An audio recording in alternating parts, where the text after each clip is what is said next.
Bonjour à tous, mais très content de vous retrouver et savez-vous que 76 personnes ont lu avec nous la semaine passée. Donc voilà, on va continuer avec une nouvelle petite histoire. Moi, j'ai connecté mon petit tableau. Je vais essayer de le gérer convenablement.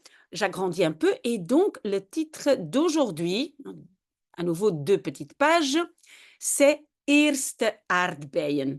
Voilà, j'espère que vous voyez bien. Et donc, ça veut dire quoi? Ben, les premières fraises. Aardbeien, fraises.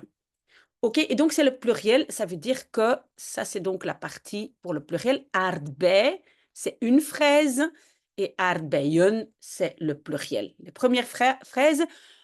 Notez aussi que le pluriel, l'adjectif pluriel a toujours un E. Toujours, toujours. OK, alors. In de tuin bij Jip staan aardbeien.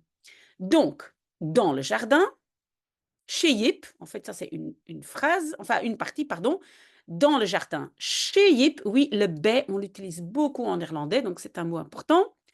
Staan aardbeien. Il y a des fraises. Et pourquoi c'est staan? Rappelez-vous, en néerlandais, on donne la position. Il y a beaucoup de verbes de position. Et quand c'est quelque chose qui est debout, hein, ici c'est comme une plante, on considère qu'une plante, elle est quand même debout, on utilise staan. Donc staan, normalement, c'est toujours à la verticale. Hein. Donc voilà, la petite plante et il y a des fraises dessus. Staan aardbeien. Il y a des fraises. Mogen we ze plukken? Pouvons-nous, hein, quand c'est une question, on commence toujours par le verbe pouvons-nous. Et attention aussi, il y a beaucoup de gens qui font pas la différence entre mogen et kunnen. Mogen, c'est pouvoir, est-ce qu'on a la permission? Et kunnen, la capacité. Ici, c'est est-ce qu'on a la permission? Mogen we ze plukken? Pouvons-nous ça c'est les fraises, plukken, c'est cueillir. Zeurt Jip de hele dag. Pleurniche Jip toute la journée, de hele dag. OK. Donc, j'espère que ça c'est clair. Donc, Jip zeurt il pleurniche. Hé, nee, jongen, zegt moeder. Hé, non, bonhomme. Hein, donc, jongen, oui, c'est garçon. Mais ici, elle dit, mais non, garçon, mais non, bonhomme. Zegt moeder, dit maman. Je ziet toch dat ze nog niet rijp zijn. Tu vois, quand même, et puis on a le que. Et après le que, qu'est-ce qui suit? C'est une P2. Et qu'est-ce qui se passe avec la P2? On fait un rejet de tous les verbes. Ça veut dire tous les verbes sont à la fin. Donc, je mets que, il, hein, ou non, elle, ce sont les fraises, pardon. Et puis, le verbe est à la fin. Vous avez vu ça? Zen. Tu vois quand même que, elles ne sont, non, nog niet, pas encore, mûres. Rijp, c'est mûr. Elles ne sont pas encore mûres. Wanneer zijn ze rijp?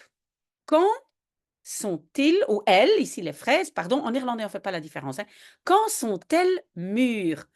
Oui, et donc normalement on a toujours, quand on a commencé par quand, hein, et le verbe est à la deuxième place.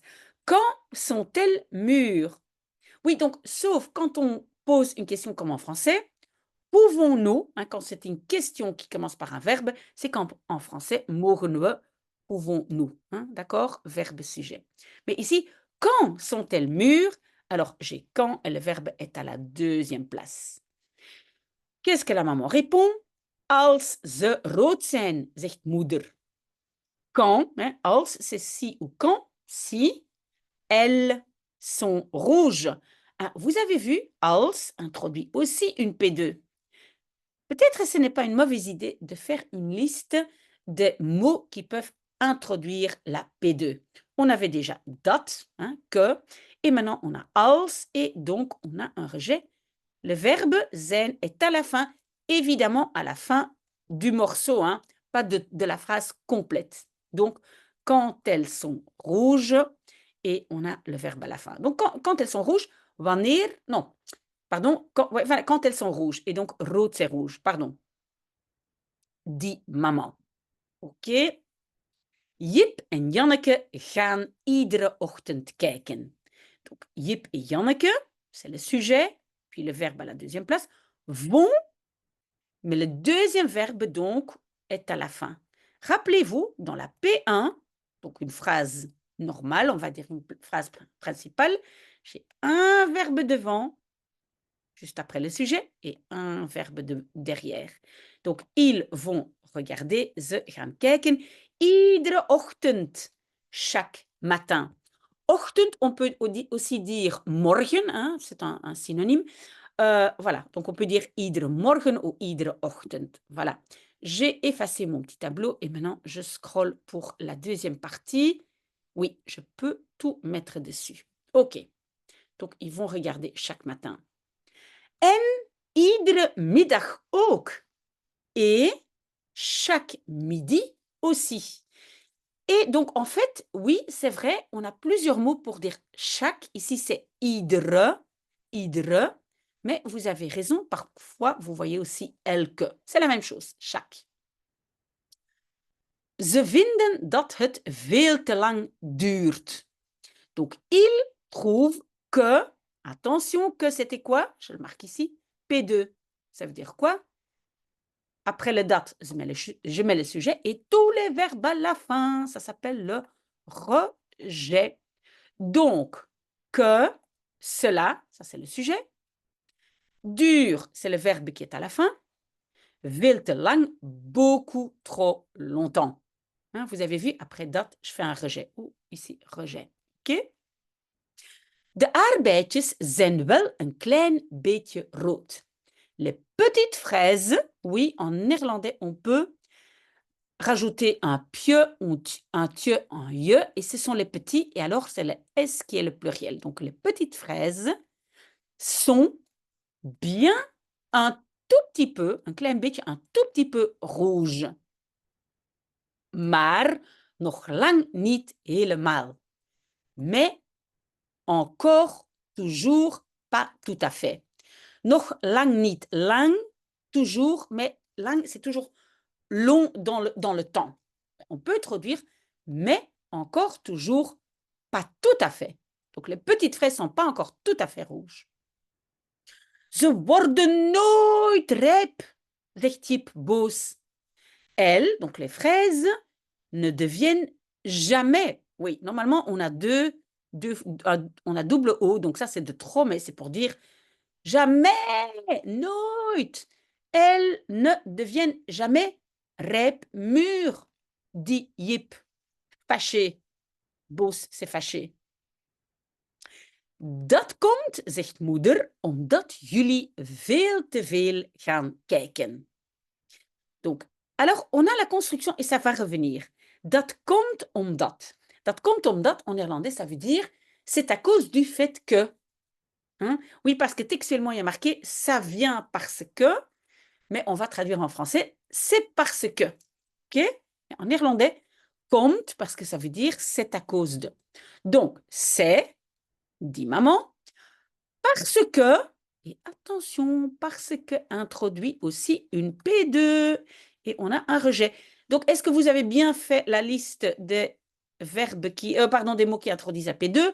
On avait déjà als, on a dat et maintenant on a omdat. Rejet tous les verbes à la fin. Et les verbes sont quoi? C'est gaan kijken. Donc, parce que vous allez voir. D'accord? Et qu'est-ce qu'on a entre les deux? Veel te vaak. Beaucoup trop souvent. OK? Souvent, c'est vaak, mais ça peut aussi être altijd. Ce sont des synonymes, on peut utiliser l'un ou l'autre. OK? En omdat jullie er echt op zitten te wachten. Et parce que, omdat, attention, c'est encore un rejet P2. D'accord? On le sait maintenant. Hein? Donc, et parce que vous, c'est le sujet. Où sont les verbes? Zitten te wachten. Être assis à attendre. Donc, parce que vous êtes là assis à attendre. Et puis, on a quelque chose de difficile. Er echt op. Vous voyez ça ici? Er echt op. En fait, c'est très compliqué. Pourquoi? Parce qu'en français, on dit attendre quelque chose, mais en néerlandais, on dit attendre sur quelque chose. Donc, il faut absolument le op. Et comme le op ne peut pas rester seul, on va rajouter le Europe. Parce que vous êtes assis à attendre là-dessus, echt, vraiment. Attention, en français, on ne va pas dire vous êtes en train d'attendre là-dessus. Hein? On se comprend bien. C'est parce qu'en néerlandais, c'est wachten op. Ça aussi, vous devez noter. C'est kijken naar. Hein? Regardez à une préposition. Pas en français. Wachten op. Attendre en français. Néerlandais, wachten op. Il y a une préposition. Faites votre petite liste. Et donc, maman dit, dan duurt altijd alles lang. Alors, tout, alles, tout dure toujours longtemps. Et qu'est-ce qu'on a vu? On a mis le verbe à la deuxième place. On a commencé par quelque chose qui n'est pas le sujet. Donc, alors dure toujours tout longtemps. Le sujet, en fait, c'est altijd alles. Toujours tout. D'accord? Lang, ici, c'est longtemps. Jullie moeten wat anders gaan doen. Vous devez. Et le deuxième verbe est à la fin. Vous avez vu, c'est une phrase normale. Une P1, j'ai un verbe devant, après le sujet, et l'autre verbe derrière. Vous devez faire wat anders, quelque chose d'autre. En jullie moeten 2 dagen niet gaan kijken naar de aardbeien. Et vous devez, oui, et on le sait, les mots en of maar want, je vais encore une fois les écrire ici, en of maar want, n'influence pas la structure de la phrase. Of, évidemment, veut dire ou. Ces 4-là n'influencent pas la phrase, ça veut dire je ne fais pas d'inversion, je ne fais pas de rejet, je ne fais rien du tout. Comme si elle n'était pas là. Donc, c'est sujet, premier verbe, moeten, et les autres verbes, gaan kijken. Je vais vous expliquer tout de suite pourquoi gaan kijken ne se trouve pas ici à la fin. Pourrait, ce serait correct si vous mettez gaan kijken ici tout à fait à la fin. Donc, vous devez aller regarder 2 dagen niet, hein, pas pendant 2 jours, naar de aardbeien. Qu'est-ce que j'ai dit? C'est kijken naar. En néerlandais, on a une préposition naar, pas en français.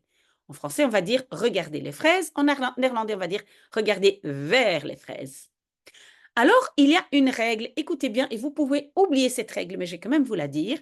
Normalement, on met donc la deuxième partie des verbes tout à fait à la fin.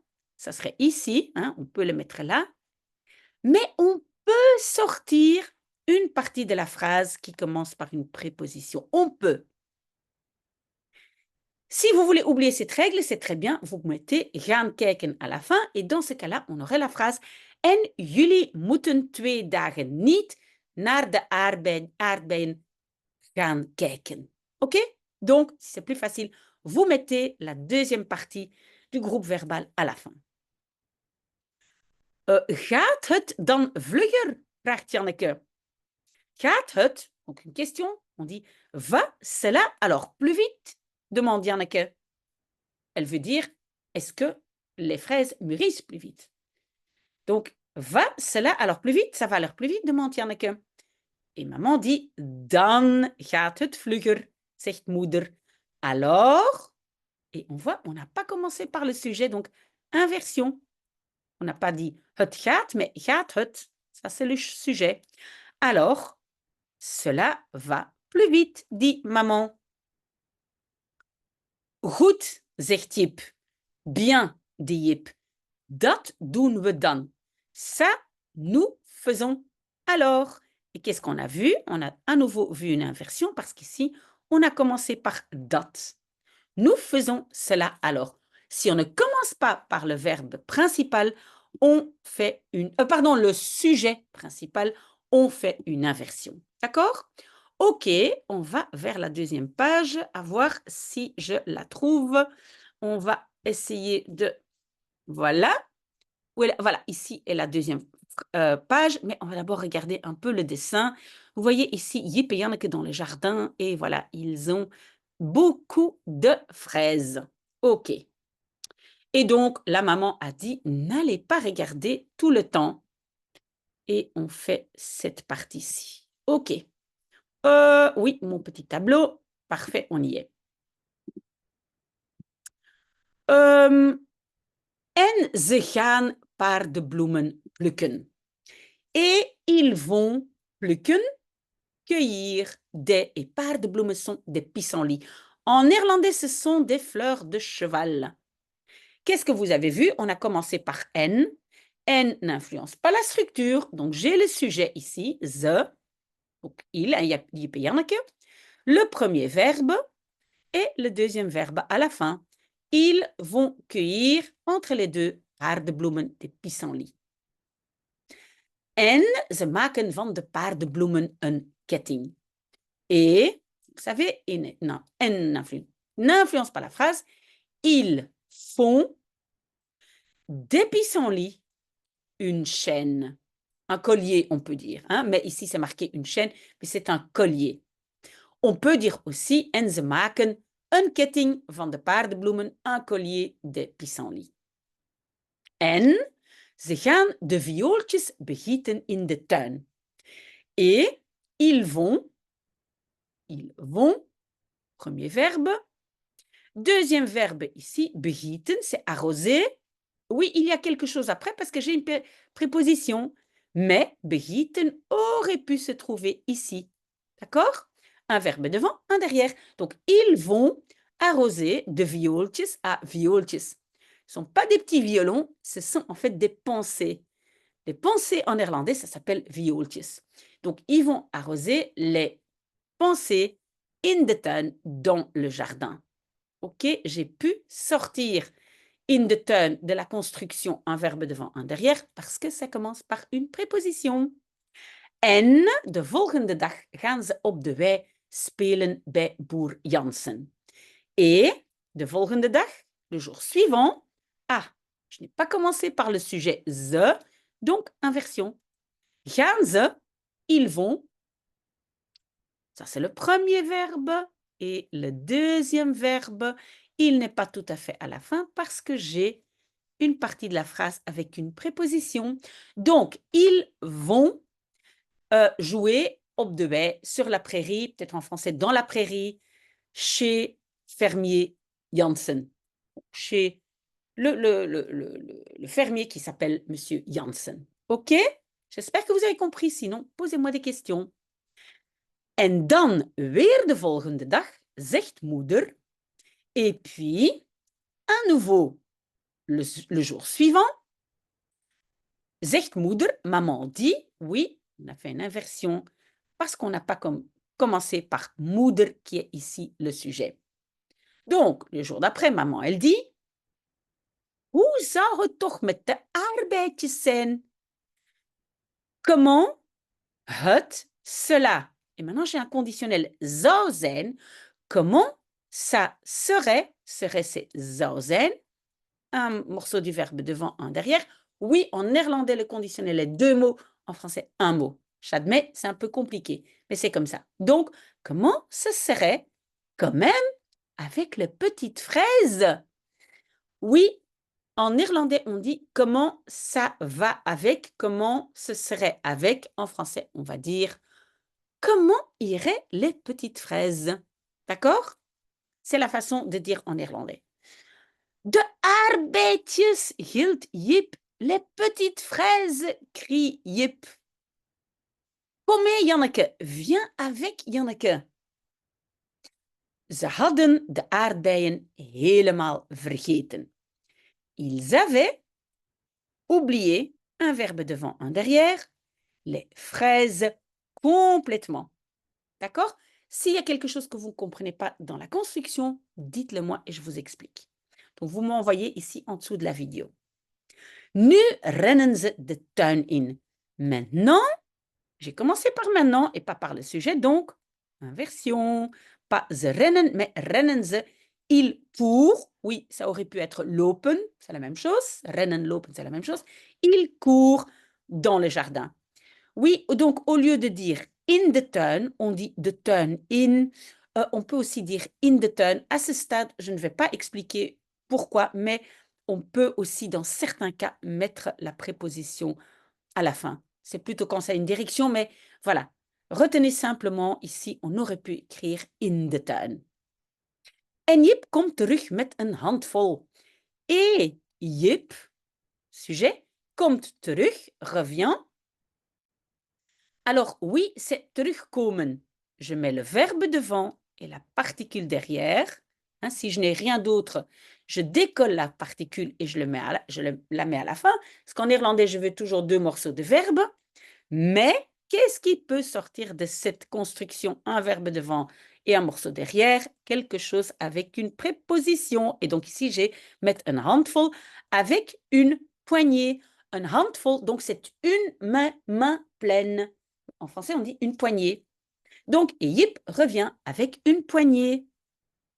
Kijk eens, roept hij. Regarde un peu, il crie. Helemaal rood, complètement rouge. Janneke heeft ook een handje geplukt. Janneke, le sujet, a aussi, et puis donc a est le premier verbe, geplukt. Donc c'est le participe passé, deuxième partie du groupe verbal.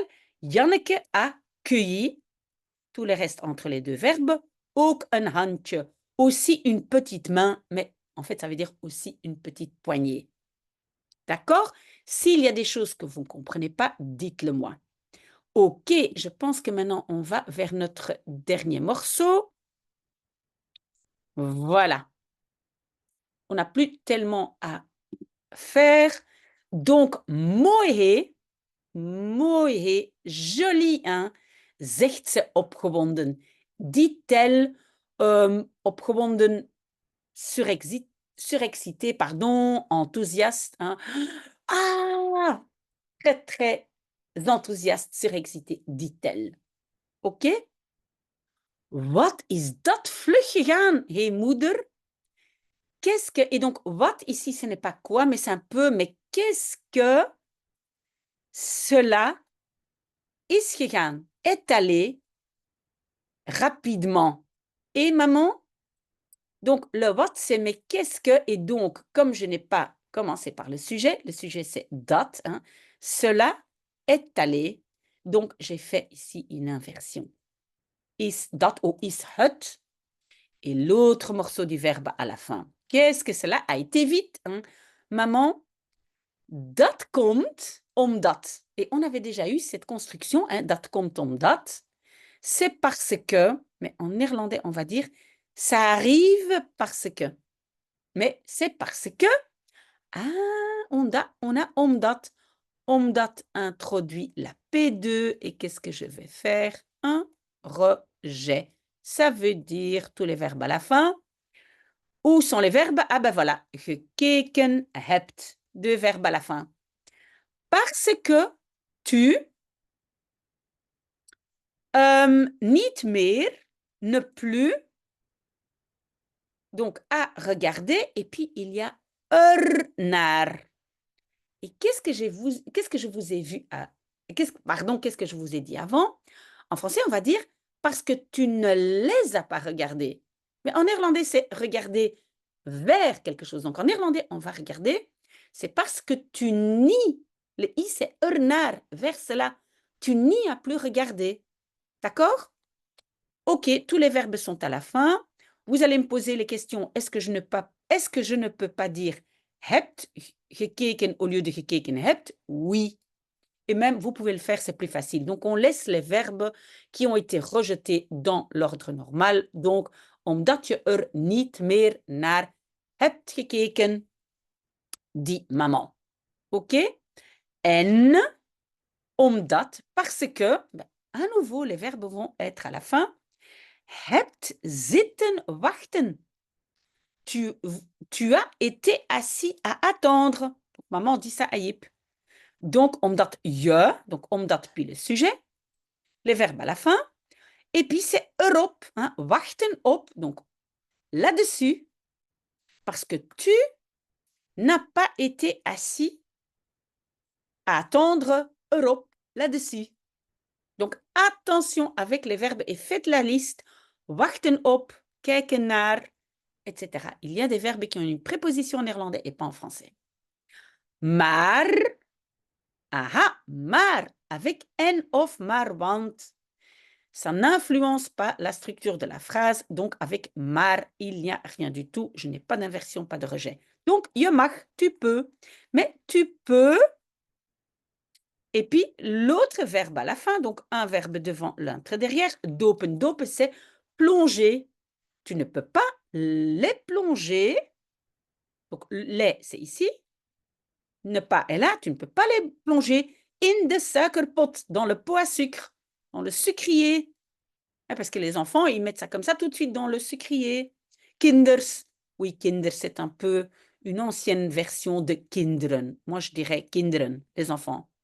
Les enfants, on ne peut pas les plonger comme ça dans le sucre. We zullen ze netjes wassen. Nous, ici c'est le futur, zullen wassen. Vous voyez, un verbe devant et un derrière. En français, malheureusement, zullen wassen est un mot laveront, mais pas en néerlandais.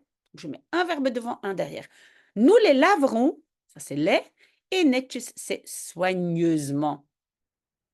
En dan op een bordje doen. Et puis, et elle ne répète pas we zullen, mais donc doen, les mettrons, elle dit nous les ferons, ici c'est mettrons, sur une petite assiette, op een bordje. Ok? Oh, wat lekker. Oh, que c'est bon. Et attention, lekker, c'est pour le goût. Donc, on n'est pas, oh, wat goed. Non, goed, c'est bien ou bon, mais c'est pas pour un goût. Oh, que c'est bon. En fait, on peut dire, oh, que c'est délicieux. De eerste aardbeien, les premières fraises, zo uit de tuin. Comme ça, tout de suite, hein, comme ça, du jardin, uit de tuin. En zelf geplukt. Et cueilli zelf, soi-même. Ok, très très bien. Donc, j'espère que ça a été. S'il y a des questions, n'hésitez pas. Moi, évidemment, je continue mon café et j'espère vraiment avoir autant de monde parce que 76 personnes, c'est un record, c'est très très bien. Merci d'avoir été là avec moi. Très bon dimanche.